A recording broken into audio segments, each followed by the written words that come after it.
ಜಂಟಿ ಅಧಿವೇಶನದಲ್ಲಿ ಗವರ್ನರ್ ಭಾಷಣದ ಬಳಿಕ ನಡೆದ ಹೈಡ್ರಾಮಾದ ಬಗ್ಗೆ ರಾಷ್ಟ್ರಪತಿ ಮುರ್ಮುಗೆ ವರದಿ ನೀಡಿದ್ದಾರೆ ರಾಜ್ಯಪಾಲ ಗೆಹ್ಲೋಟ್. ಕಾಂಗ್ರೆಸ್ ಶಾಸಕರು ಅಡ್ಡಿಪಡಿಸಿದ್ದರ ಬಗ್ಗೆ ರಾಷ್ಟ್ರಪತಿಗಳಿಗೆ ವರದಿ ನೀಡಿದ್ದಾರೆ. ಭಾಷಣ ಮುಗಿಸಿ ತೆರಳುತ್ತಾ ಇದ್ದಾಗ ಕಾಂಗ್ರೆಸ್ ಶಾಸಕರು ಮುತ್ತಿಗೆ ಹಾಕಿದ್ದಾರೆ. ಜಿರಾಮ್ಜಿ ಕಾಯ್ದೆ ವಿರೋಧಿಸಿ ಘೋಷಣೆಗಳನ್ನು ಕೂಗಲಾಯಿತು. ವಿಧಾನಸಭೆಯ ಘಟನೆ ಬಗ್ಗೆ ರಾಷ್ಟ್ರಪತಿಗಳಿಗೆ ಗೆಹ್ಲೋಟ್ ವಿವರಣೆ ಕಳಿಸಿದ್ದಾರೆ. ರಾಷ್ಟ್ರಪತಿಗಳು ಅಂಗೀಕರಿಸಿರೋ ಕಾನೂನಿನ ಬಗ್ಗೆಯೇ ಟೀಕೆ ಮಾಡಲಾಗಿತ್ತು. ಭಾಷಣವನ್ನ ಪರಿಷ್ಕರಣೆ ಮಾಡಿ ಅಂತ ನಾನು ರಾಜ್ಯ ಸರ್ಕಾರಕ್ಕೆ ಸೂಚಿಸಿದೆ.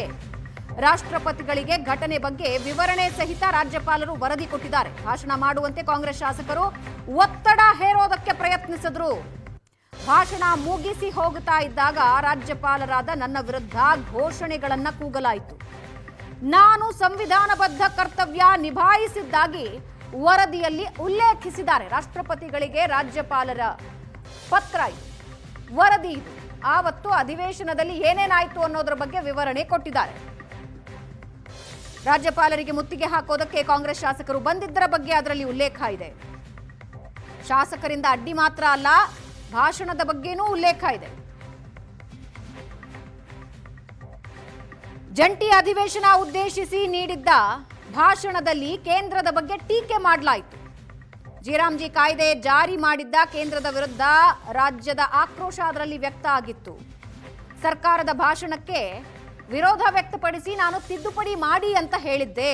ಭಾಷಣ ಬದಲಾವಣೆ ಸಾಧ್ಯ ಇಲ್ಲ ಅಂತ ಸರ್ಕಾರದ ನಿಯೋಗ ಹೇಳ್ತು. ಸರ್ಕಾರದ ಭಾಷಣ ಓದುವಂತೆ ಕಾನೂನು ಸಚಿವರು ಮನವಿ ಮಾಡಿಕೊಂಡ್ರು.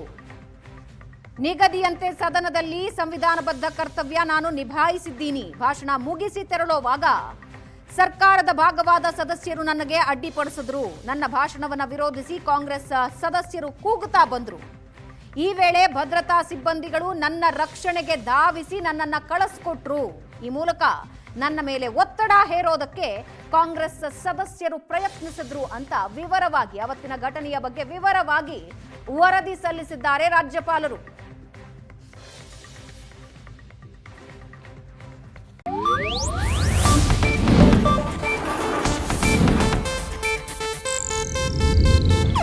ಇದು ಏಷ್ಯಾನೆಟ್ ನ್ಯೂಸ್ ನೆಟ್ವರ್ಕ್ ಪ್ರಸ್ತುತಿ.